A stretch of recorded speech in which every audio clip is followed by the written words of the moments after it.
सुबह सुबह 10 बजे नहाने के बाद मैं अपनी मांग में सिंदूर भर के भक्तपुर दरबार स्क्वायर के लिए निकल गया। ये लग क्यों नहीं रहा है।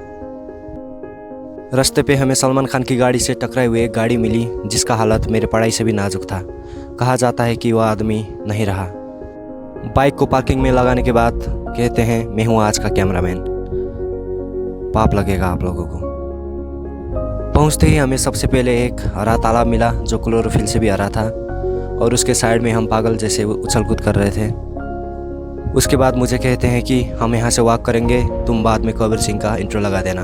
मैंने कहा मत करो, बहुत बुरे लग रहे हो। तौबा तौबा, सारा मूड ख़राब कर दिया। उसके बाद हमारे प्यारे लव गुरु के हाथों से हमारे वो सुमित्र उनका सब कुछ छीन लेते हैं और कहने लगते हैं क्या ही तेरा और क्या ही मेरा। इतना अन्याय होने के बाद भी हमारे लव गुरु हंस रहे थे, मुस्कुरा रहे थे। Just like Sadhguru say, no matter what happens to you, what you make out of it is your choice. Thank you for the motivation. उसके बाद हम सभी ने डिसाइड किया कि आज चाहे कुछ भी हो जाए लेकिन हम समंदर में जहाज़ उतार कर ही रहेंगे। समंदर में जहाज़ उतारने के सिर्फ 2 मिनट ही बाद हमारी सुभाष अन्ना और शेष अन्ना की जहाज़ एक आपस में टकरा गई, लेकिन मैं उन्हें बचाने के लिए कुछ नहीं कर सकता था क्योंकि मुझे वीडियो भी रिकॉर्ड करनी थी। उसके बाद मैंने देखा कि हमारे तीनों के तीनों जहाज़ एक आपस में रेस में लग गए थे, पता नहीं क्यों। फिर मैंने देखा उस बड़े से समंदर में एक बड़ा सा मर्दाना मछली दूसरी मादाओं को आकर्षित करने के लिए अपने पंख फैला रहा था। उस बड़े से समंदर के बाहर निकलने के बाद हम गए तलेजू भवानी टेम्पल के अंदर। वहाँ अंदर हमने देखा कि कुछ टूरिस्ट के हैट में किसी पंछी ने टट्टी कर दिया था। टेम्पल के अंदर हमने एक बहुत ही नायाब दृश्य देखा जहाँ पर शिव अन्ना ने सिर्फ जोक सुनाकर ही एक इंसान को सुला दिया। टेम्पल से बाहर आने के बाद मैंने देखा हमारे ब्रह्मचारी मित्र वहाँ के पिलर्स गिनने का नाटक कर रहे थे ताकि वो वहाँ बैठे कपल्स को डिस्टर्ब कर सकें। अगेन हम गए भक्तपुर का सबसे फेमस दही चखने के लिए।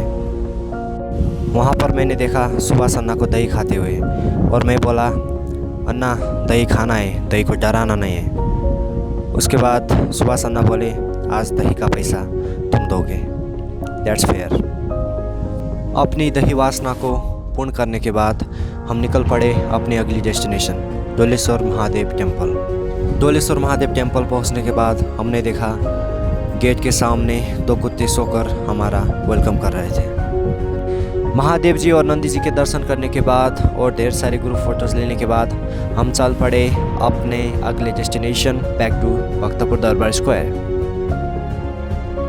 भक्तपुर पहुंचने के बाद हम सब भोजन करने के लिए भोजन गृह के अंदर प्रवेश कर गए और वहां पे शांति मंत्र का जाप करने लगे, लेकिन हमारे सुभाष अन्ना के अंदर बहुत ज़्यादा अशांति थी और वो अपने प्लेट को अपने सीने से लगाकर मंत्र जाप कर रहे थे।